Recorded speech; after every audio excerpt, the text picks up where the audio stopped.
Hello, bonjour à tous et bienvenue dans Tech24.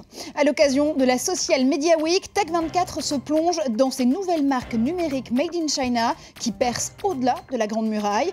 De Weibo à WeChat, nous verrons comment la Chine est passée de la copie à l'original et ce que cela signifie pour la liberté d'expression. Et dans Test 24, nous prendrons la direction de Londres à la découverte d'une peinture interactive et conductrice d'électricité. Reportage à l'heure anglaise à suivre. Mais avant de développer ces titres, les experts du JDN passent en revue le chiffre de la semaine. Google et Apple, vraiment meilleurs ennemis, vous le verrez, le business a parfois ses raisons que la raison ignore. C'est parti. Concurrents sur les systèmes d'exploitation mobile et la cartographie, Google et Apple n'en restent pas moins partenaires. Pour demeurer le moteur de recherche par défaut des iPhones et iPad, Google a versé 700 millions de dollars à Apple en 2012. Les deux compétiteurs disposent en effet d'un accord selon lequel le moteur paye sa position environ 3 dollars pour chaque terminal vendu par la marque à la pomme. La redevance ainsi payée devrait à ce rythme dépasser le milliard de dollars en 2014. Le mandarin pourrait bien être la première langue du web en 2015. Aujourd'hui, 42% de la population chinoise a accès à Internet, soit 564 millions d'internautes. C'est plus qu'aux États-Unis ou en Europe. Et depuis 2012, Pékin est devenu le champion mondial du dépôt de brevets. Après l'attaque des clones de Baidu, le Google local, en passant par Renren, inspiré par Facebook, ou Weibo, copié sur Twitter, jusqu'à Youku pour YouTube. Les entrepreneurs chinois s'inspirent des nouveaux usages pour créer des marques originales. Alors Guillaume, on a connu une Chine numérique copieuse en série. On la découvre à présent innovatrice. Les réseaux sociaux sont-ils en train de révolutionner l'empire du milieu? Eh bien écoutez Marjorie, le pays qui a inventé la poudre à canon, le pont suspendu ou encore le compas magnétique invente le web et le mobile de demain. Alors si vous vous trouvez demain à Pékin ou à Shanghai, vous pourrez agiter votre téléphone. Ça ne voudra pas dire que vous êtes fou, tout simplement vous avez envie de communiquer, vous êtes en manque affectif. C'est une manière... Ça ne se traduit pas en mandarin du coup? Ça ne se traduit pas en mandarin, mais c'est encore plus intuitif et les ados en raffolent. Qui est-ce qui a inventé ça? C'est WeChat. WeChat, c'est un réseau social qui a été adopté en moins de 2 ans par plus de 300 millions de personnes, mais qui montre un petit peu l'innovation de Tencent, qui est un petit peu le rival chinois de Sina, et qui montre un peu une Chine conquérante. On l'a vu, vous l'avez dit tout à l'heure, avec également Youku. Youku, c'est l'équivalent local de YouTube. Au début, ils recopiaient un petit peu YouTube. Ensuite, ils ont commencé à nouer des accords de partenariat de droits d'auteur avec Warner. Et puis aujourd'hui, ils développent leur propre contenu avec, par exemple, un film The Ultimate Winner. Un dernier exemple un petit peu rigolo, le site Papa, qui est un petit peu un Instagram vocal, c'est-à-dire que vous allez déposer une photo et vous allez déposer votre commentaire en chantant au pays du karaoké, je crois qu'on dit comme ça en mandarin.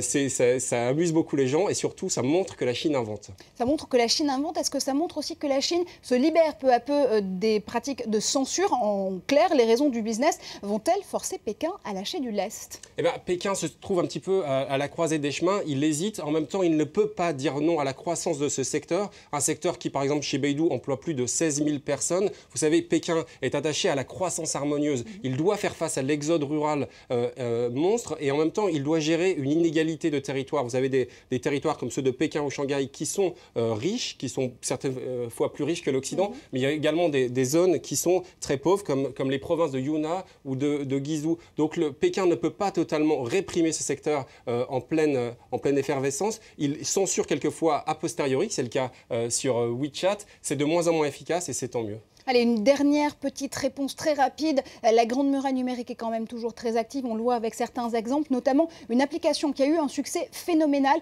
lors de son lancement. Sa semaine de lancement, elle a été téléchargée près de 200 000 fois. Elle s'appelle le manuel de survie chinois et elle a permis de dresser une base de données des scandales alimentaires locaux. Son créateur, lui, veut toujours rester anonyme.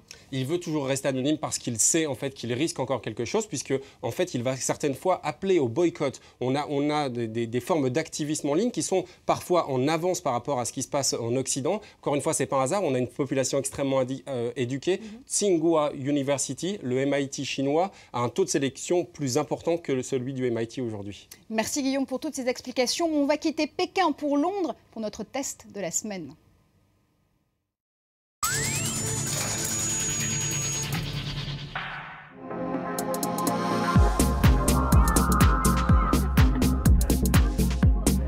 Notre test nous conduit cette semaine à Londres, à la découverte d'une idée électrisante.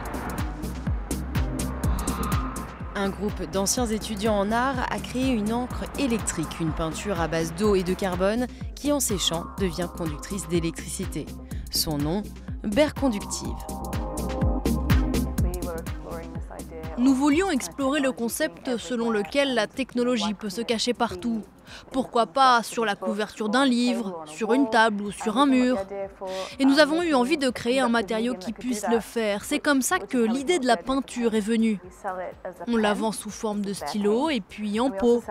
Vous pouvez utiliser cette formule pour créer toutes sortes d'objets électroniques, des circuits ou encore des surfaces interactives.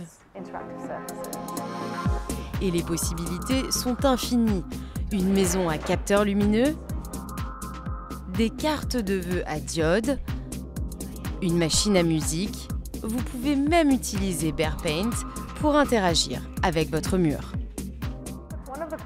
Ce qui est génial avec ce matériau, c'est sa capacité à stocker une charge. Donc si on connecte une laie de peinture ou n'importe quelle image que l'on a dessinée avec BearPaint, avec une source électrique, cela va conserver l'électricité dans cette zone noire. Ce qui veut dire que tout autre objet conducteur d'électricité, comme ma main par exemple, va interagir.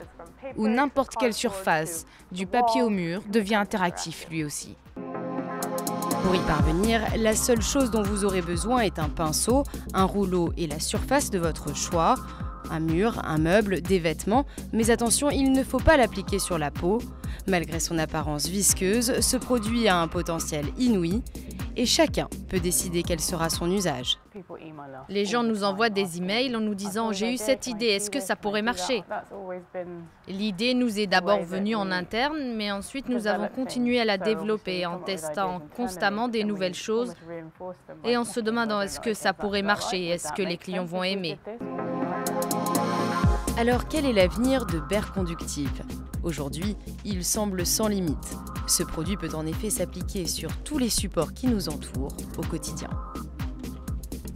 Et c'est déjà la fin de cette émission. Merci à vous de nous avoir suivis. On se retrouve, vous le savez, tout au long de la semaine sur les réseaux sociaux, Facebook et Twitter pour commenter ensemble l'actualité numérique. Et on se quitte avec l'édition 2013 de la Social Media Week. 11 villes accueillent l'événement ouvert à tous et connecté du 18 au 22 février. C'est en ce moment, notamment à Paris.